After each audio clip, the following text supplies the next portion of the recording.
Okay, first what you want to do is you want to take out your air intake. And so that's really simple.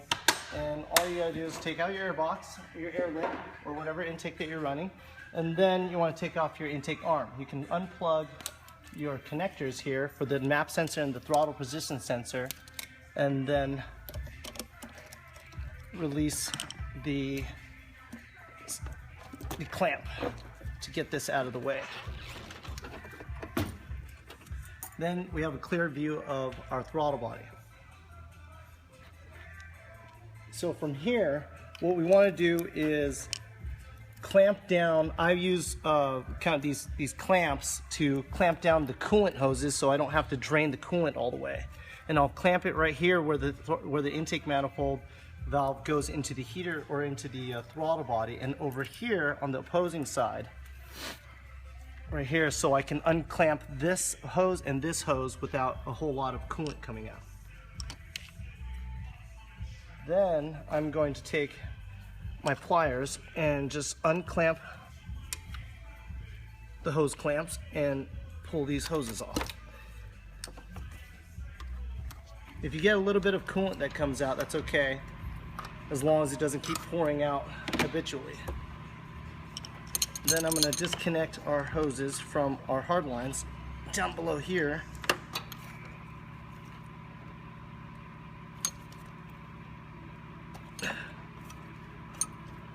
And then I'm going to disconnect our throttle cable. You can just open the butterfly of the throttle body and disconnect the throttle cable. Then I'm going to move onward to these 4 12mm bolts here. Well, 2 nuts and 1 bolt. So right now I'm using electric impact, but you can use hand tools if you have them.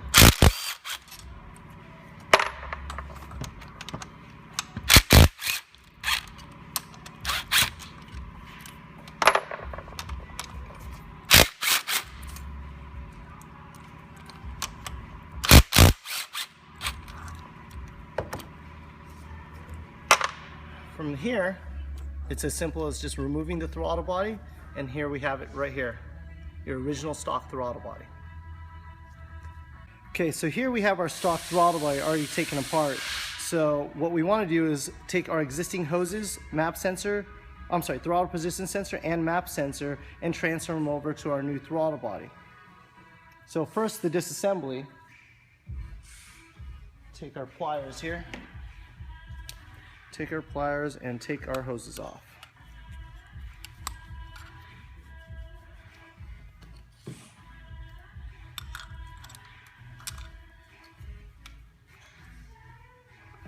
After that, what we want to do is take our throttle position sensor off. This is the tricky part. The throttle position sensor from Honda has bolts on them that are not, that are almost like broken off bolts where you can't take them off, so we have to carefully take them off. You can use a die grinder and chisel a flat spot in them, so you can use a flathead screw, but I have this specific tool that I use that I got from my Snap-on dealer, and I'll grab very carefully the washer and turn the washer so that way it comes loose, and then I can actually turn the bolt out. And eventually, for our new throttle body, we're going to replace these with Allen bolts. So after I get that one off,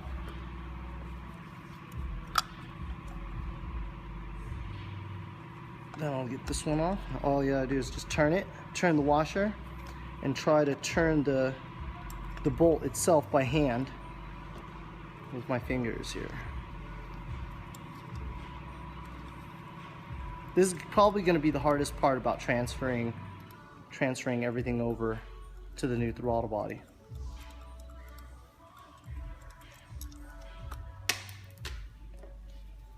Then we go with our Phillips screwdriver for the map sensor. Now generally, because of a lot of heat resistance, the screws are really tight, and a lot of people strip these the moment they even turn it.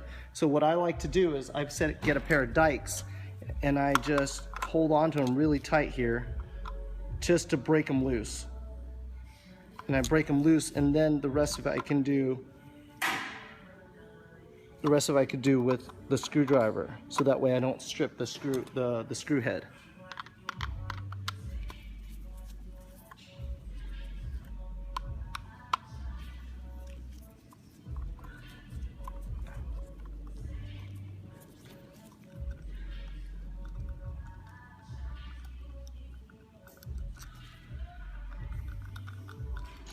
Now when you take the map sensor off, don't forget to grab the O-ring for the map sensor, otherwise the map sensor won't seal and the car won't run right.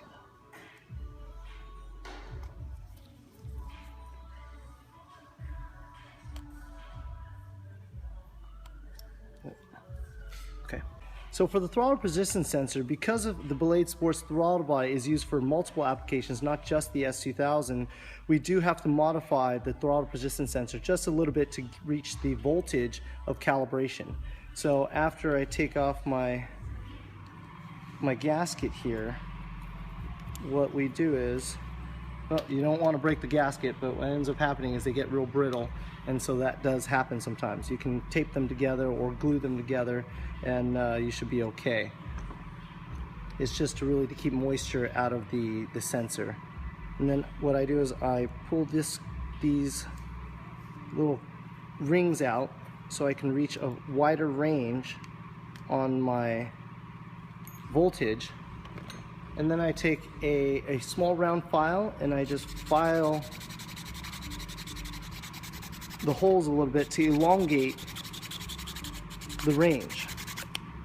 The stock S2000 range, unlike a lot of Hondas calibrate at 0.5 volts at closed throttle, but the S2000 for some reason it's different, and it's at a 0.27 to 0.30 volts. So after I've elongated the holes a bit, then I can put this into the new throttle body. Along with, we replace the bolts with Allen bolts and our map sensor. We're using our existing screws and our O-ring. And then now it's ready to be put back onto the engine or intake manifold. So same thing as how we took it off. We just bolt it back up with our two 12mm bolts and two 12mm nuts.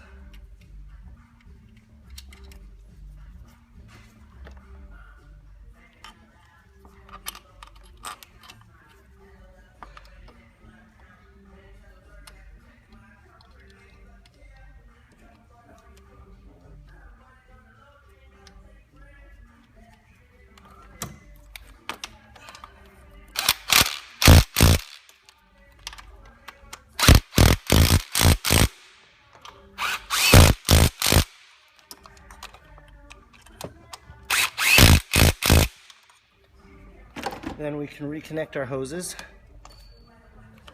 put our clamps back on.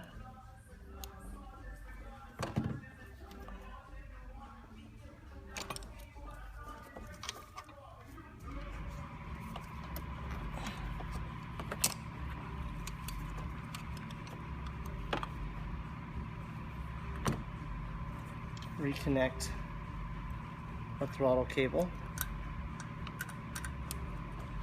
Now there is a bit of variance with the throttle cable with this throttle body and the stock throttle body. So we'll see how we have a lot of slack here on the new throttle body. So what we have to do is readjust the throttle cable to tighten up the throttle. A little bit of slack is okay, but you don't want to try to limit that as much as possible. But if you make it too tight, then you might have an idle issue.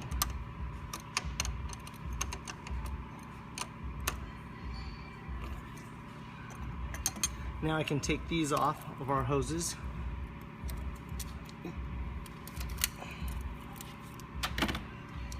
And reconnect our throttle position sensor and our map sensor.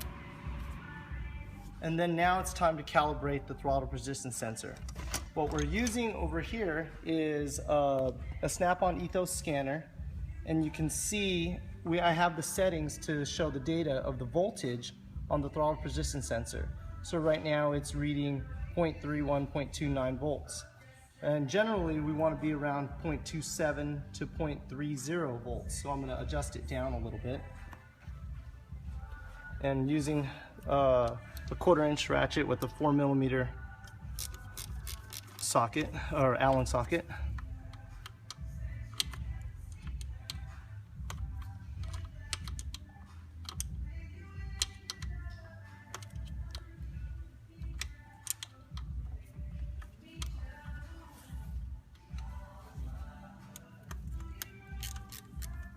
I'll loosen that up a little bit, and now I'm going to look at my voltage here on my scanner.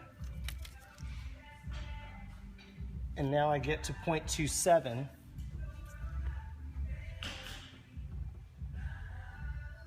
Then I'm going to lock it down.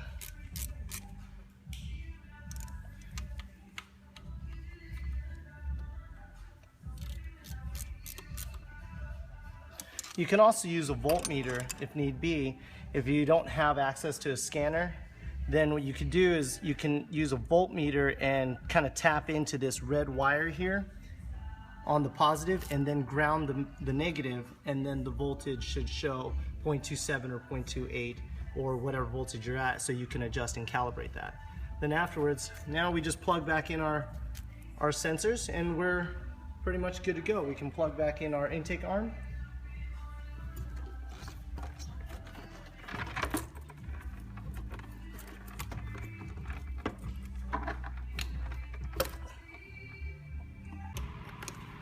Now I got my intake back on, my intake arm back on.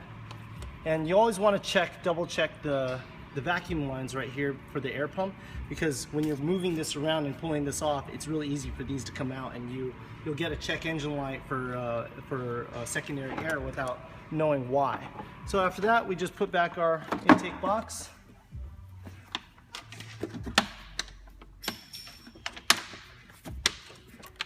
Our air lid. And then we can start the car.